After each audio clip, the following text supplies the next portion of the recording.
تعالوا بقى النهارده نعمل سلطه بنجر من غير سلق. انا مبحبش خطوه السلق، والبنجر مليان في السوق، يعني في منه كتير جدا ورخيص مش غالي.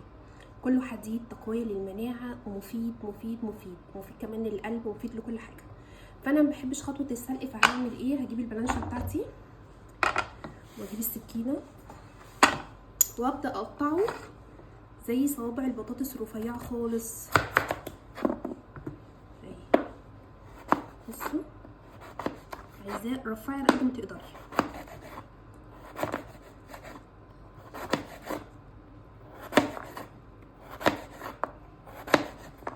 هخلص بقى كل الكميه وارجع لكم. هو بيبقى بالشكل ده كده اهو، كل الكميه تبقى بالشكل ده كده. هتجيبي اي بوله عندك، تبداي تفضي البنجر فيها.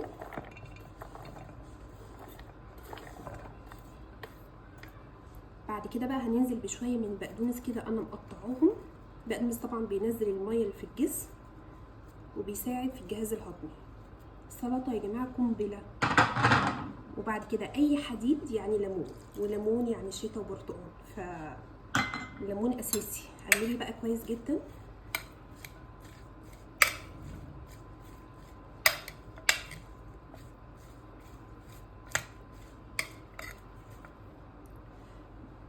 متهيألي كده الالوان بتتحدث عن نفسها، بجد حلوه قوي، جربوها.